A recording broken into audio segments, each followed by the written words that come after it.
வணக்கம். நாளை திருவோண விரதம். அந்த கதையை சுருக்கமாக காணலாம்.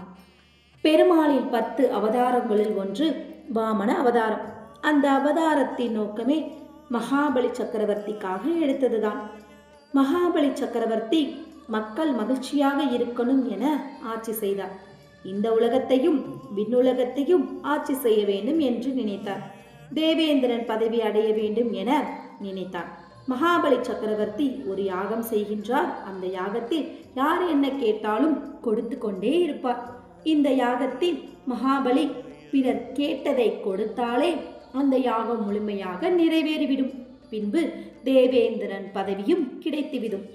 இதனை அறிந்த தேவேந்திரன் நாராயணன் கிட்ட முறையிட்டார். அதனால் பெருமாள் வாமன அவதாரம் எடுத்து குள்ள உருவமாக வருகின்றார். இதை பார்த்த சுக்லாச்சாரியார், மகாபலி சக்கரவர்த்தியே, இதில் என்னவோ சூழ்ச்சி இருக்கிறது, நீ எச்சரிக்கையாக இருக்க வேண்டும் என்று அறிவுறுத்தினார்.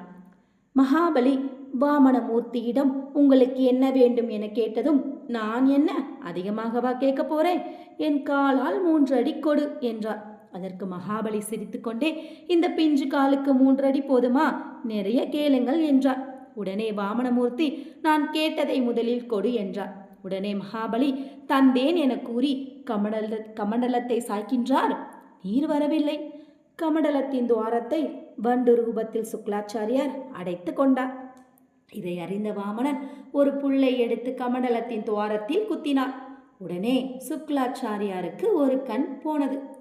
கமண்டலத்தில் தண்ணீர் வாமன உருவத்தில் பட்டதும் பெருமாள் வளர்ந்தார் வளர்ந்தார் வளர்ந்து கொண்டே போனார். 1 அடி விண்ணுலகத்தில் அளந்தார், 1 அடி மண்ணுலகத்தில் அளந்தார், மற்றொரு அடி மகாபலி சக்கரவர்த்தியின் தலையில் வைத்தார். அவர் அப்படியே பாதாள உலகம் சென்றார். மகாபலி, நீ பாதாள உலகத்தில் தவம் செய். வருடத்திற்கு ஒரு முறை திருவோண விரதம் இருந்து மக்கள் உன்னை கும்பிடுவர்.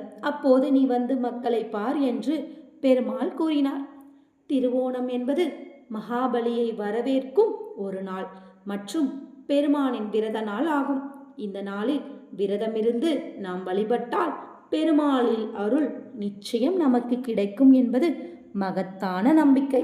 நன்றி.